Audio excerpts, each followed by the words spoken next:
আমরা যারা টুকটাক ইলেকট্রনিক্সের কাজ করি অনেকেই আছি সিলিং ফ্যান খুলে নিলে ঠিকমতো ওয়ারিং করে নিতে পারি না। আজকে আপনাদেরকে অতি সহজভাবে কিভাবে একটু পরিপূর্ণভাবে সিলিং ফ্যান ওয়ারিং করে নেবেন এই ভিডিওতে দেখিয়ে দেব। আমরা সাধারণত জানি সিলিং ফ্যানের কয়েল হয়ে থাকে দুটি, একটি রানিং কয়েল এবং একটি স্টারিং কয়েল।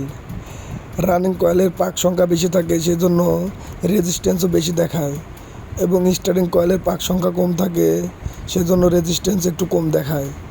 তো আমাদের স্টারিং কয়েলে সবসময় ক্যাপাসিটর সংযোগ দেওয়া থাকে।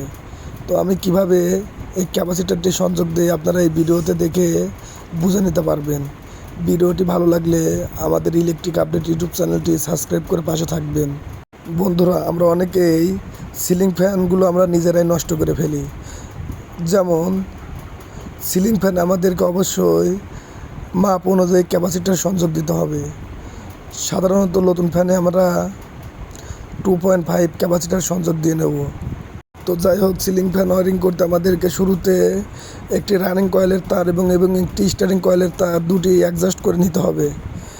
এরপরে বাকি থাকলো দুটি কেবল, একটি রানিং কয়েলের এবং একটি স্টারিং কয়েলের। এই দুটি কেবল ক্যাপাসিটরের সাথে দুটি সংযোগ করে নেব। দেখুন আমি কিভাবে সংযোগ করে নিচ্ছি, এভাবে আপনারা জ্বালাই দিয়ে বা হাতের সাহায্যে লাগিয়ে নিতে পারবেন। এবার দেখা যাক আমাদের সিলিং ফ্যানটি ঘোরে কিনা।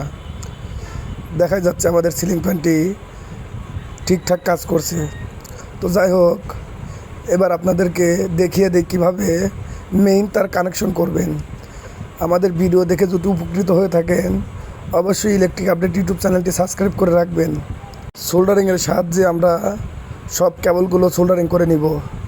তো যাই হোক বন্ধুরা, আমাদের ক্যাপাসিটরের সাথে থাকা যে লাল কেবলটি আছে ওখানে একটি ফেজ তার সংযোগ করে নেব, মানে মেইন তার হিসেবে একটি তার সংযোগ করে নিব। এরপরে স্টারিং কয়েলের এবং রানিং কয়েলের যে দুটি কেবল একজা করে নিছি ওখানে একটি তার আমরা সংযোগ করে নিব। আপনারা দেখতেই পাচ্ছেন আমি কিভাবে লাগিয়ে নিলাম। এভাবে আপনারা লাগিয়ে নিলে ইনশাল্লাহ আমাদের ফ্যানগুলো পরিপূর্ণভাবে চলবে।